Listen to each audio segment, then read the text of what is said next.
আলহামদুলিল্লাহ। প্রিয় গঙ্গাচড়াবাসী, আপনারা সবাই ভালো আছেন? আপনারা ভালো থাকলে আমরা ভালো থাকি। আপনাদের ভালো লাগার জন্য আজকের এই আয়োজন। আজকে ছবি উঠে দিয়েছে আয়োজিত 24-এর বিপ্লবে যারা শহীদ হয়েছে, আহত হয়েছে, তাদের স্মরণে এক মত বিনিময় সভায় নিচের থেকে যাও, নিচের উক্ত মত বিনিময় সভায় উপস্থিত আছেন 18 কোটি জনতার মুক্তিযুদ্ধ, 18 থেকে 24-এর মহাবিপ্লবী নেতা, কোটা সংস্কার আন্দোলন থেকে বৈষম্য বিরোধী ছাত্র আন্দোলন, 27 বারে নির্যাতিত নিপীড়িত নেতা, এই শেখ হাসিনার বিরুদ্ধে জবানবন্দি দিয়ে যে কারা নির্যাতিত হয়েছে, ডাকসুর সাবেক ভিপি, গণ অধিকার পরিষদের সম্মানিত সভাপতি জনাব ভিপি নুরুল হক নূর ভাই আপনাদের আমাদের গঙ্গাচড়া উপজেলার মানুষের সঙ্গে মত বিনিময় করার জন্য আজকে এসেছেন। আমি আমার পক্ষ থেকে এই জননেতাকে, এই মহান নেতাকে, এই মুক্তির দূতকে, 18 কোটি জনগণের মুক্তির দূতকে সাদর সম্ভাষণ জ্ঞাপন করছি। সেই সঙ্গে আমি আরো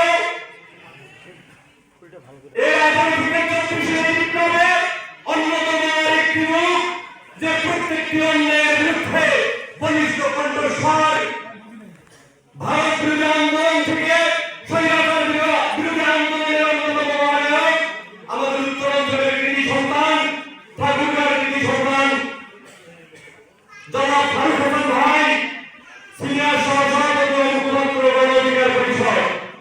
আরো উপস্থিত আছেন গণ অধিকার পরিষদের কেন্দ্রীয় নেতৃবৃন্দ, জেলা নেতৃবৃন্দ, উপজেলা নেতৃবৃন্দ, ওয়ার্ড পর্যায় পর্যন্ত যারা এসেছেন, গঙ্গাচড়া সরকার স্তরের সুধী সমাজ, দলমত নির্বিশেষে আজকের এই মত বিনিময় সভায় যারা উপস্থিত হয়েছে, তাদেরকে আমার পক্ষ থেকে জানাচ্ছি আন্তরিক শুভেচ্ছা এবং অভিনন্দন।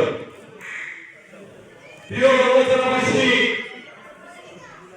আমরা যখন থেকে বুঝতে শিখেছি, আমরা দেখেছি আমাদের এই অঞ্চল মঙ্গলাদ্রীর একটি অঞ্চল। বৈষম্যের বিরুদ্ধে আজকে কথা যখন বলতে যাচ্ছি, তখন আমার ঘুরে ফিরে এই গঙ্গাচড়া অঞ্চল আমার বৈষম্যের শিকার হচ্ছে। আমার গঙ্গাচড়া অঞ্চল একটি অভিভাবক অঞ্চল। এই অঞ্চলে কৃষকের সংখ্যা অনেক বেশি, খেতে খাওয়া দিনমজুরের সংখ্যা অনেক বেশি। আজকে আমি তাদের পক্ষে কথা বলতে চাই। এই গঙ্গাচড়া আমাদের এখানে যারা ইতিপূর্বে শাসক কার্যের ভার দায়িত্ব নিয়েছিলাম, তারা বাইরে থেকে উড়ে এসে জুড়ে বসাতে যাচ্ছিল। এই উড়ে আসা জুড়ে বসা নেতাদের গঙ্গাচড়াবাসী প্রতিহত করেছে। আগামী দিনে প্রতিহত করতে হবে। আর যেন বাইরে থেকে কোন চামচাদের নেতা গঙ্গাচড়াবাসীকে মাথার উপর পা তুলে এই বৈষম্য মুক্ত করতে বাধা হয়ে দাঁড়ায়, তার জন্য আপনারা বলিষ্ঠ বৃক্ষারোপণ করবেন। প্রিয় গঙ্গাচড়াবাসী, আমাদের আজকে মত বিনিময় সভায় কেন্দ্রীয় নেতা তাদের কাছে অবগত করতে চাই, আসতে দেন। আমাদের এই অঞ্চল